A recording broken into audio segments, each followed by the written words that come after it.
For decades, the legend of Hank Williams, the tortured genius who changed country music forever, has been told through his songs of love, loss, and loneliness. But recently, something unexpected happened. A small team of preservationists gained access to an abandoned cabin deep in rural Alabama, one that had once belonged to Hank himself. What they found inside left even the most seasoned historian speechless. The cabin, long hidden by vines and weathered by time, looked frozen in another era. Dust covered every inch, cobwebs stretched across old guitars, and an ancient phonograph still stood by the fireplace. But the most haunting discovery wasn't the relics. It was the evidence of the man behind the myth.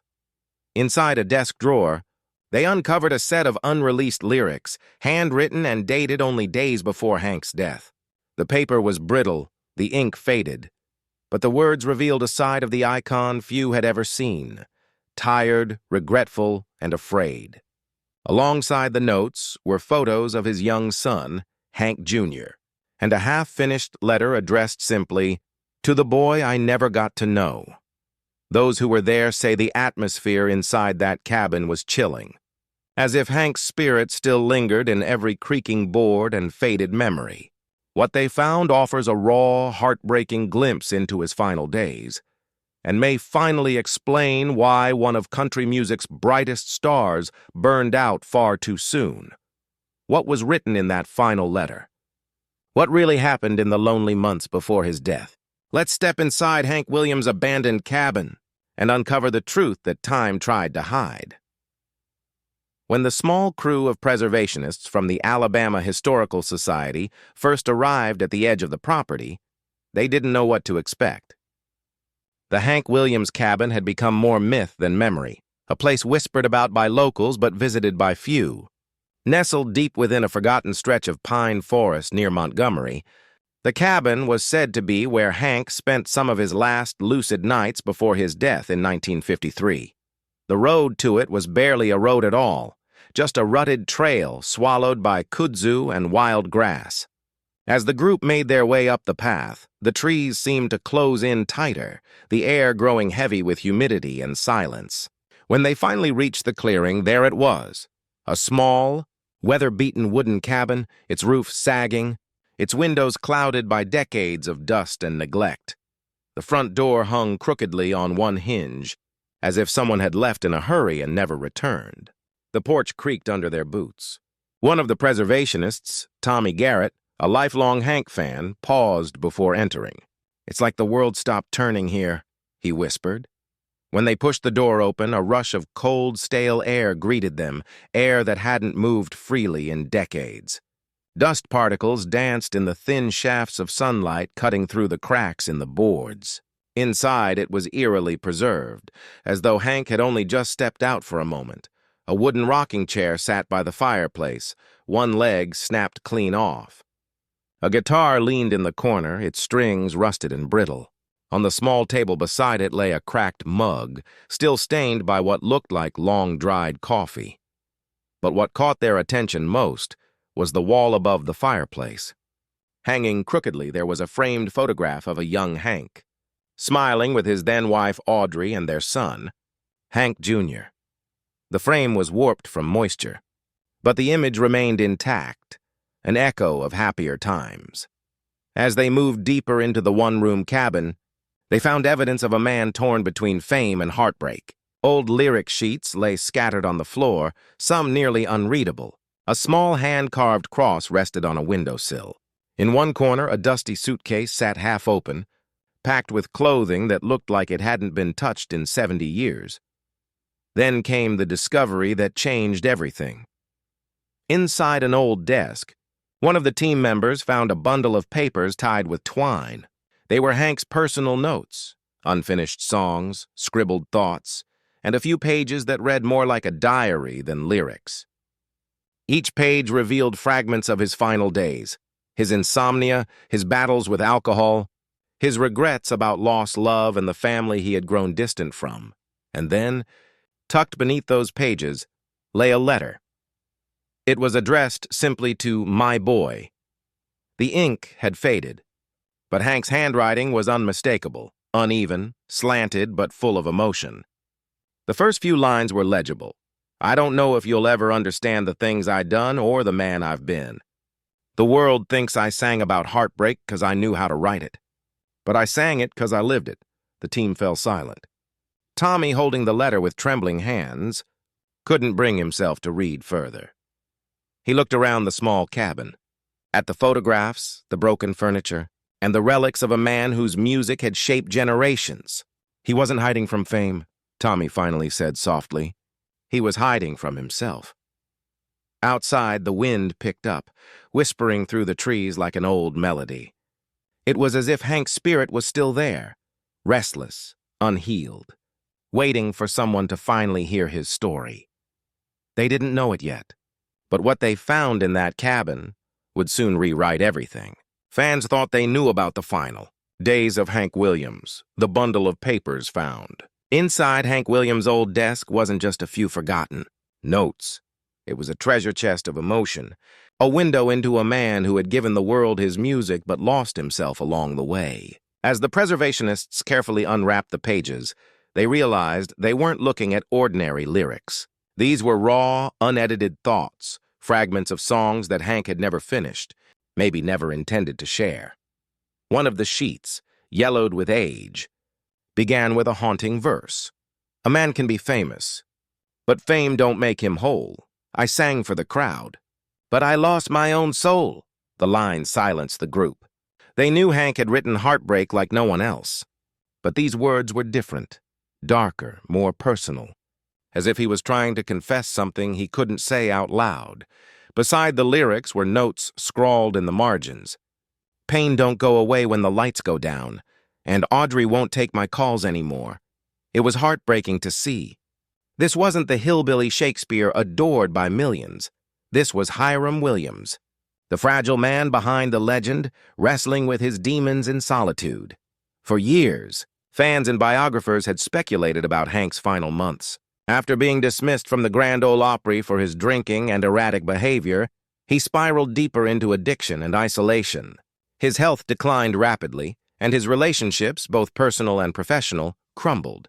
But what no one knew was that during that dark time, Hank had retreated to this cabin to write one last collection of songs, his private goodbye to the world. Among the papers was one titled, "The Long Road Home." Its chorus read like a farewell message. "If heaven's got a stage for me, I'll play my final tune. Don't cry when the lights go dark. I'll be home soon." The preservation team couldn't help but feel chills. It was as if Hank had predicted his own death, an eerie, poetic farewell written just weeks before his fateful final drive. As they sifted through the rest of the pages, another piece of the puzzle emerged. Receipts from a local general store dated December 1952, just days before Hank's passing. Among the listed items were a bottle of liniment, a small bag of sugar, and an order for stationery and ink. Even in his deteriorating health, Hank was preparing to write. In one of the final entries, dated December 28th, he had scribbled, "My hands don't stop shaking no more. Can't pick a guitar for long, but the songs keep coming like ghosts in the night. I reckon I'll write till I can't." There was something profoundly tragic in those words. A man so consumed by music that even as his body failed him, his soul refused to stop creating. Then came the most chilling discovery of all. Hidden beneath a pile of newspaper clippings was a small, locked tin box. It took hours before the team managed to pry it open, revealing several old photographs, a half-empty bottle of medicine, and a folded note. The note read, "If anyone finds this, know I tried. I loved this world, even when it didn't love me back. I hope my boy forgives me someday." The team fell silent once again. In that moment, the cabin no longer felt like a ruin. It felt like a sanctuary, a sacred place where one of America's greatest songwriters had poured out his final confessions. For years, people had wondered what Hank Williams's last words might have been. And there, in that lonely cabin, the answer had been waiting all along. As Tommy Garrett gently placed the papers back on the desk, he whispered, he wasn't just singing about heartache. He was living it.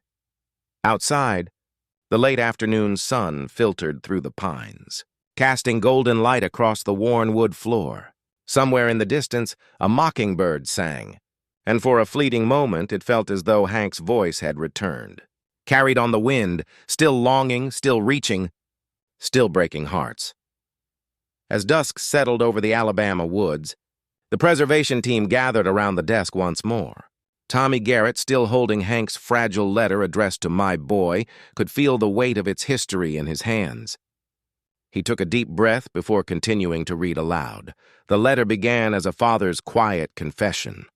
"Son, by the time you read this, I reckon you'll be a man. Folks will tell you all sorts of things about your daddy, some good, most not. But I want you to know, I never stopped thinking about you. Every song I wrote was me trying to talk to you, in my own broken way." The room was silent. Even the cicadas outside seemed to pause their song. Hank Jr. had been just a small child when his father passed away. The world knew him as It made sense. By that time in his life, Hank's health was failing fast. He was only 29, but years of painkillers, alcohol, and exhaustion had taken a heavy toll. He knew he didn't have much time left. Perhaps that's why he'd come to this cabin, not just to write, but to make peace with the ghosts that followed him. The discovery of that letter added a heartbreaking new layer to the legend. For decades, the public had seen Hank Williams as the ultimate outlaw poet, the man who sang the pain of millions with raw truth. But here was the man behind the myth, a father trying to leave behind words that might heal the wounds he'd caused. Later that night, Tommy stepped outside to breathe. The moon hung low over the pines, casting silver light across the clearing. He could almost imagine Hank sitting on that very porch 70 years earlier, guitar in hand, playing softly into the night. Maybe he had written "I'm So Lonesome I Could Cry" right here, a song that even now echoed with aching solitude. As Tommy looked back at the cabin's dimly lit windows, he murmured, he wasn't just writing songs. He was begging to be forgiven. The team decided to leave the letter where they found it, a sacred artifact too personal to remove. It would stay there in the cabin where it belonged, beside the guitar and the worn notebook that had held Hank's last melodies. And as they packed their tools and prepared to leave, one of them swore they heard faint music drifting through the trees, a slow, mournful hum that sounded almost like Hank himself, singing one last verse to the son he never got to know. The next morning, a pale light crept over the Alabama woods, spilling softly through the broken shutters of Hank Williams' long-forgotten cabin. The preservation team returned one last time before closing up the site for study. None of them spoke much. The night before had changed the way they saw the man whose ghost seemed to linger there. What they hadn't yet explored was the small loft above the main room, a narrow crawl space reached by a rickety ladder. It looked too unstable to hold much weight, but curiosity got the better of them. Tommy climbed up carefully, brushing away cobwebs as his flashlight cut through the darkness. At first, all he saw were old crates and a blanket eaten through by moths. But tucked in the corner, almost invisible under a layer of dust, was a shoebox wrapped in oilcloth. Inside the box lay more of Hank's handwriting. Dozens of pages, but these weren't lyrics. They were journal entries written during the final weeks of his life. One of them, dated December 30th, 1952, just 2 days before his death, read like a final confession. "I don't blame nobody for where I ended up. The doctors tried, the Lord tried, and Audrey tried too. I guess I just didn't try hard enough. I made my peace with that. The songs will have to speak for me now." Tommy froze at the words. It was as though Hank knew his end was near, and he was using his last strength to make peace not with the world, but with himself. Other entries painted a tragic picture of a man haunted by pain and regret, trapped between genius and destruction. He wrote about his spinal condition, his sleepless nights, and the loneliness that fame only made worse. One entry simply read, "Everybody loves Hank Williams, but nobody knows Hiram."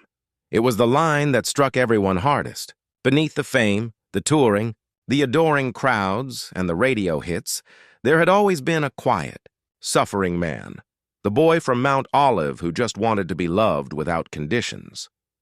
As the team sat in silence, The reality of what they'd found settled over them. This cabin wasn't just an abandoned building. It was Hank's confessional, his final sanctuary. Every wall, every worn board, every forgotten lyric was part of a message he'd left for the world. A message no one had ever heard until now. Tommy walked out to the front porch and looked out at the overgrown trail leading back to the world. In the gentle breeze, the pines whispered like the low hum of an old country tune. He imagined Hank there, strumming quietly, maybe finishing one last song that no one would ever hear. He whispered softly, "You finally got to rest, Hank." Over the next few weeks, word of the discovery began to spread. Country music historians descended on the cabin, archivists worked to preserve the documents, and fans from all over the South made pilgrimages to the site. Many wept when they stood in that dusty room, as if the spirit of the man who wrote "Your Cheatin' Heart" was still alive within those wooden walls. In time, the state of Alabama declared the cabin a historic landmark, preserving it exactly as it was found.